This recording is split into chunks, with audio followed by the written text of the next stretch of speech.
When Meghan Markle agreed to return to live television, no one predicted the storm it would ignite. The moment was billed as a thoughtful reunion between a duchess and America's trusted morning host. But beneath the surface, something volatile was waiting. The set of the Today Show buzzed with practiced ease, cameras adjusted, crew moved swiftly, and the scent of fresh coffee lingered backstage. At 8:03 a.m. sharp, Savannah Guthrie, immaculate in a navy suit, turned to the camera with that polished warmth she was known for. She's been called a princess, a pioneer, and at times, a polarizing figure. Today, Meghan Markle joins us live to talk life after the crown, motherhood, and moving forward. Meghan, welcome. Meghan entered in a cream-colored pantsuit, her hair pulled into a tight, elegant bun. She waved at the audience, her smile thin but controlled. Applause filled the studio as she took her seat across from Savannah, legs crossed, posture upright. "Thanks for having me," Meghan said, her tone calm but cautious. "It's been a while since I've done something like this." "We're thrilled to have you," Savannah replied. "Let's start light. How's California life treating you?" Meghan gave a soft laugh. "It's sunny, quiet, free." The word lingered. Free. The studio chuckled, but the subtext wasn't lost. They spoke for a few minutes, Archie's art, Lilibet's bedtime stories, a new children's book in the works. But Savannah, ever the seasoned journalist, knew when to make the turn. "Meghan, there's been a lot of conversation around your departure from the royal family. I know you've spoken about this before, but for our viewers, what ultimately made you and Prince Harry step away?" The temperature dropped. Meghan's expression didn't break, but her fingers brushed the water glass. She didn't drink. "I think we've said everything that needs to be said about that chapter," she replied evenly. "More than once, actually." Savannah let the silence breathe for a beat. "But many still feel there are unanswered questions. Was it about safety, pressure, family dynamics?" Meghan's smile thinned further. Her voice was still level, but her eyes sharpened. "Is this the crown, Savannah? Or a conversation about my current life?" The room tightened. Savannah didn't blink. "Millions watched you marry into the royal family, and then watched you leave. That kind of visibility." "Visibility," Meghan interrupted, "is one thing. Interrogation dressed up as curiosity is another." The audience fell still. Meghan uncrossed her legs, leaned in slightly. The air between them changed. "I came here to talk about now," she said firmly. "If your team wanted to rehash the past, they could have just streamed Oprah." Savannah was caught off guard for the first time, but only for a moment. "Understood," she nodded, trying to recalibrate. "Let's move forward, then." A pause. "Then, how is your relationship with Prince Harry today?" Meghan gave a short laugh, dry and restrained. "It's fascinating how invested people are in a marriage that isn't theirs. Would you like me to ask about your husband's last dentist appointment? Or whether you argued over dinner?" Savannah's expression froze in perfect on-air composure. A small smile remained, but it didn't move her eyes. "I think viewers are inspired by your love story. That's why they're curious." "No," Meghan said sharply. "What's natural is privacy. What's unnatural is how you people twist curiosity into bait." There was no laughter now. Even the camera operators had stilled. Savannah adjusted slightly in her seat. "I assure you, we're not here to twist anything. But you've lived a very public life. You had to know these questions would come." Meghan crossed her arms, her tone turning cold. "You expected answers. You just didn't expect them to be mine." There it was. The breaking point. The poised surface cracked just enough for the steel underneath to show. Before Savannah could continue, Meghan delivered her final blow. "Maybe instead of fishing for drama, you should ask yourselves why women like me no longer trust interviews like this." The silence that followed was heavy. No one clapped. No one moved. Even Savannah, a veteran of decades of live TV, struggled to hold the reins. There would be no light-hearted wrap-up.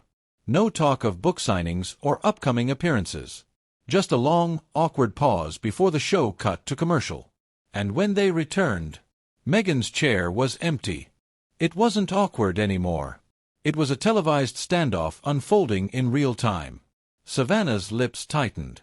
Let's take a quick break. The feed cut to commercial, but backstage, the real combustion had just begun. When the show returned, Meghan Markle was still seated, legs crossed, spine straight, expression unreadable. The air hadn't cleared. It had only settled into something heavier. Savannah Guthrie resumed her place, poise intact, though her eyes betrayed a sharper edge. Welcome back. We're here with Meghan Markle, who's been speaking candidly about life after royal duties. Meghan, let's shift gears a bit, shall we? A curt nod from Meghan. Not agreement. Permission. There's been a lot of public attention on lifestyle choices, Savannah ventured. Recent reports mention your spending, home renovations, security, travel, designer fashion. Meghan cut in, voice slicing clean. Are we quoting tabloids now? Or is this still the Today Show? A ripple moved through the audience. Meghan leaned forward, jaw set, her stare fixed. Because if this is the game, I'd rather talk about Jeff Bezos's yacht. Or Elon Musk's little space army. But no, it's easier, isn't it? To dissect a woman's wardrobe than a billionaire's empire. Savannah blinked. The strain in her restraint showed only in the corners of her mouth. It's not an accusation, Meghan. Oh, let's not pretend, Meghan snapped. You wrap judgment in soft tones and call it journalism. I'm not playing along. Savannah straightened. I'm giving you space to address what's already being discussed. No, Meghan said, louder now. You're giving me another chance to defend my existence. As if being watched, dissected, dragged online wasn't exhausting enough. As if everything I wear, breathe, or say doesn't become a headline. The room froze. Cameramen held still. Audience members didn't move. Meghan, Savannah said, voice now taut steel, our viewers want clarity, not confrontation. Then ask questions that aren't traps, Meghan shot back. Or better yet, ask men these questions and see how fast they walk out. Savannah's expression didn't change, but her voice lowered deliberately. I've interviewed presidents, survivors, grieving mothers. I know the difference between hard questions and personal attacks. This is not an attack. Well, Meghan said, voice cold, I don't need to sit here and be corrected by someone who's pretending to smile while dressing me down. Gasps rang out. A second-row audience member whispered, Oh my God, then slapped a hand over their mouth. Savannah's eyes darted, just briefly, toward the control room. Then she leaned in. If you feel this space is no longer respectful, Meghan, you're free to end the interview. A pause. Meghan stared, unreadable. Then, slowly, she rose from her chair. No applause. No background music. Just the click of her heels against the polished floor as she reached for her blazer. I came here thinking this was about growth, she said without turning. But it's always about guilt, isn't it? She exited the set without a backward glance. The door closed behind her. Savannah didn't move. Her posture remained composed, eyes fixed where Meghan had been. Then, slowly, she turned back to the camera. We'll be right back. Fade to black. Behind the scenes, silence was thunder. Meghan pushed through the studio's side door, her assistant at her heels, her mic still live. Control room producers scrambled, muting her audio too late. The screen on air showed only a standby graphic. Inside the studio, Savannah remained seated. Her hands didn't shake, but under the desk, one finger tapped against the wood. Her earpiece buzzed with producers talking over each other. Do we go to standby? Is she coming back? Should we go live again? Savannah ignored them. She needed stillness. The audience hadn't been dismissed. They sat frozen, unsure whether what they'd just witnessed was the end, or just the beginning. They had come expecting Meghan Markle. What they got was a reckoning. Then the side door creaked open. Meghan stepped back into the studio. The blazer was gone. Her silk top shimmered under the lights, her face stripped of its earlier composure, no longer poised, no longer polished. Just bare emotion. She didn't sit. You know what? She said, voice steady and clear despite the missing mic, let's finish this. Savannah blinked. Meghan, we were about to wrap. No, Meghan said, eyes locked. You were about to wrap me. There's a difference. Her assistant hesitated at the door, unsure whether to intervene. Security edged forward but stayed put. Meghan walked to the desk and placed both hands on its edge. "Let's talk about what you really wanted, Savannah. You didn't bring me here to talk about projects. You wanted a scene." "That's not fair," Savannah replied quickly. "Isn't it?" Meghan's tone tightened. "You opened with compliments and pleasantries, then dove headfirst into divorce speculation, finances, and royal drama, all within minutes. You wanted conflict. And you got it." "I asked about what's already public," Savannah countered. "That's journalism." "No. That's opportunism," Meghan shot back. "And it's why women like me don't show up without a camera crew of our own anymore." Savannah's voice cooled. "You agreed to this interview. You approved the outline." "I approved a conversation," Meghan raised her voice. "Not a cross-examination." Gasps rolled through the audience. Her voice cracked slightly, less anger now, more truth breaking through. "Do you even understand what it's like to smile while being torn apart? To be called a liar, a gold digger, a manipulator, daily. And then show up here expected to smile and sip coffee like it never happened." Savannah said nothing. "You sat there smiling while pulling at threads, waiting for something to unravel. But let me ask you this, why don't you interrogate the men on your show this way? Or better yet, the monarchy itself?" That struck. Savannah shifted in her seat. "This isn't about gender. It's about public accountability," she said flatly. "No," Meghan snapped. "It's about access. You saw a smile and thought that meant access to everything. That's your mistake." Savannah kept her tone low, measured. "I don't think this is productive anymore." "Oh, now you want boundaries." Meghan let out a bitter laugh. "How convenient." She stepped back from the desk. "You want a quote? Fine. Here's one." Her eyes swept across the silent crowd. "I don't owe anyone my trauma in exchange for airtime. Not you. Not the public. Not the crown I left behind." Then, without waiting for a response, she unclipped her microphone and dropped it on the table. A soft clink. She walked out. This time, for good. Savannah didn't flinch. Didn't follow. She remained still under the lights, eyes lingering on the mic resting on the glass. Then, finally, she turned to the camera. "Ladies and gentlemen," she said quietly, "I believe that concludes our segment." No applause. No outro music. Just a humming silence that felt impossibly loud. The credits didn't roll. There was no weather update. No cheerful anchor banter. Just Savannah Guthrie, alone on the stage, staring at the space Meghan had just vacated. In the control room, no one moved. Not the producers. Not the director, whose signature calm had finally cracked. Savannah slowly brushed a loose strand of hair behind her ear. Her voice was quiet and rough at the edges. "We'll be right back after this." The screen cut to commercial. But the internet didn't. Within minutes, the moment had detonated across platforms. Clips of Meghan's final words flooded X, Instagram, TikTok. "I don't owe anyone my trauma." Hashtag Meghan vs. Savannah. Hashtag mic drop moment. Hashtag Today's Show meltdown. Hashtag Royal Reckoning. Entertainment Tonight ran a red banner crawl. Meghan Markle explodes on live TV. The Guardian posted a more tempered headline. Markle challenges media narrative in fiery segment. Inside the studio, audience members were slowly escorted out. Many walked silently, some whispered. "Was that real?" She looked furious, but also powerful. Savannah walked alone back to her dressing room. Her heels clicked, slower than usual. She closed the door behind her, sat in front of the mirror, and just looked. Not at the makeup. Not at the image. Just herself. She'd interviewed survivors. Presidents. Scandals. But this was different. Not because of the subject, but because of how it landed. It felt personal. A soft knock at the door. A young producer peeked in, pale. "Savannah, she just posted."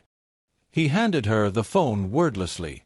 On the screen was a single post, Meghan's latest on Instagram. "Peace isn't passive. Sometimes it means walking away from the table. Today, I chose peace. Meghan. Savannah stared at it. Once. Twice. A third time. Then let out a breath. Smart move, she muttered under her breath. Not bitter. Not angry. Just drained. In the studio, the atmosphere was surreal. Hoda Kotb had reappeared on air, delivering weather updates with forced brightness, doing her best to hold the space while producers scrambled behind the scenes. The show was still live, but no one was really watching the weather. They were watching the internet. By noon, the clip of Meghan's walkout had surpassed 8 million views on TikTok. A shaky iPhone recording of her final words, "I don't owe anyone my trauma," was already being lip-synced by creators worldwide.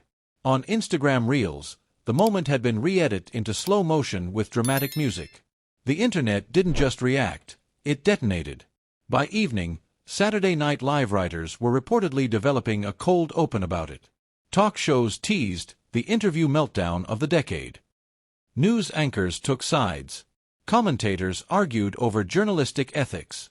Royal experts dissected her tone, her posture, her word choices. The internet was split, but loud. Some called Meghan brave. A woman holding her ground. A mother, a human being, who'd finally said enough. They celebrated her refusal to perform, to appease, to be gracious in the face of emotional ambush. Others called her difficult, ungrateful, too sensitive. Accused her of weaponizing vulnerability, of hijacking an interview to spin her own narrative. She wants privacy, some scoffed, but walks into the lion's den on live TV? But no matter which side they were on, no one could deny this. The conversation had changed. For Savannah Guthrie, the fallout was already unfolding. Her decades-long reputation as a steady, empathetic interviewer took a hit. She wasn't cancelled, but she was questioned. And for the first time in years, she would have to explain herself. Her next monologue, producers agreed, would have to address the incident. Head-on. With honesty. With humility. Something Savannah had always known how to do, turn a misstep into a moment of grace. And Meghan, she didn't just trend. She became the headline. Again. But this time, not as a duchess. Not as a disgruntled royal. Not even as a celebrity. This time, she wasn't the subject of the story. She was the story. She had become a symbol. A line in the sand. A boundary. And that boundary, the idea that a woman could walk away from scrutiny without explanation, without apology, was something the world was still struggling to digest. She wasn't perfect. She wasn't poised. She wasn't polished. And for the first time, that wasn't the point. Across the media landscape, something shifted. Not seismic, not overnight, but noticeable. Young women reposted her mic drop moment with captions like, This is what protecting your peace looks like. You don't owe them your pain. The crown cracked, and truth got out. Old media didn't know how to handle it. New media was already scripting the documentary. Backstage at the Today Show, Savannah sat in silence. Not ashamed. Just reflective. The incident would haunt headlines for days, but something inside her knew this wasn't the end. It was a turning point. For journalism. For celebrity. For the cost of public life. A single interview had become a cultural fault line. Because when reality and royalty collide, someone always walks away fractured. And yet, in the wreckage of soundbites and viral reels, the real question remained unanswered. Who was right? Was it Meghan, for defending her peace? Or Savannah, for asking what millions were thinking? Maybe it wasn't about being right at all. Maybe it was about finally drawing a line. Now it's your turn. Was Meghan justified in walking out? Did Savannah push too far? Or was this a clash we all saw coming? Backhand index pointing down. Drop your thoughts in the comments below. If you want more stories like this, the real-time drama, the tension, the unfiltered moments that leave the world buzzing, don't forget to like, subscribe, and hit the bell so you never miss what happens next.